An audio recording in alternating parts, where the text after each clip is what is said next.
बिस्मिल्लाहिर्रहमानिर्रहीम अस्सलाम वालेकुम दोस्तों मेरी वीडियो 3 ਤੋਂ 4 मिनट दी है और मेरी वीडियो जरा गल मेरी जरूर सुन के जाना। अच्छा दोस्तों, मैं इस मौजूद हाँ लाहौर कलमा चौक से और दोस्तों लाहौर का कलमा चौक तकरीबन मेरे ख्याल लाहौर का सब तो खूबसूरत चौक है और इनके 12 सड़क बनन जा रही हैं और ये 12 सड़कों के नाल मजीद खूबसूरत चौक। अच्छा दोस्तों, जिस टाइम इनके 12 सड़क मुकम्मल प्रोजेक्ट तैयार हो जाएगा तो पहला नंबर दोस्तों के ये लाहौर की खूबसूरती च इजाफा हो जाएगा।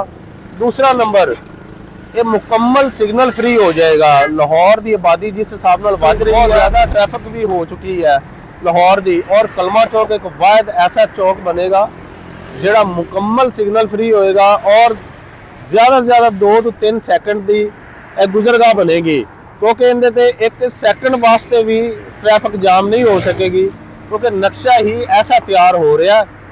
और दोस्तों तीसरे नंबर पे एक टूरिस्ट पॉइंट बन जाएगा। जिस टाइम कलमा चौक का ये प्रोजेक्ट मुकम्मल तैयार हो जाएगा, इनकी वीडियो या इनकी फोटो बनेगी, किसी भी मुल्क किसी भी शहर च जाएगी और वो फोटो देख के कहेंगे कि अच्छा ये कलमा चौक है या ये पाकिस्तान है या ये लाहौर है, क्योंकि नक्शा ही ऐसा बनेगा कि जिस हिसाब तरह अल्फा टावर नू देखते ना लोग तो कहते हैं अच्छा ये फ्रांस है या ये पेरिस है, उस हिसाब तरह दोस्तों एक कलमा चौक पाकिस्तान का पहचान बन जाएगा कि कलमा चौक की फोटो या वीडियो या नक्शा ऐसा तैयार होएगा कि बहुत ही सब तो बड़ी गल होगी कि सिग्नल फ्री बनेगा, खूबसूरती से इजाफा भी होएगा।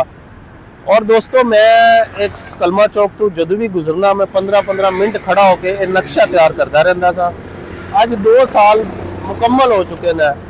अच्छा दोस्तों, मेरी रिक्वेस्ट मियाँ शहबाज शरीफ साहब अगे है कि यह चौक नू दुबई के चौका वर्गा एक चौक बनन जा रहा है और इस मेरी वीडियो नू संजीदगी नाल लिया जाए कि ये वाकई ही एक दुबई के चौका वर्गा चौक बनेगा। और मेरा दावा है, मैं पहले सोचा सी कि मैं मियाँ नवाज शरीफ साहब नू यही रिक्वेस्ट करांगा कि इस चौक का नाम मेरे नाम तो रखा जाए राजा चौक, लेकिन इनका नाम बहुत खूबसूरत है कलमा चौक, इस वजह तो मैं इनका नाम नहीं बदल सकता।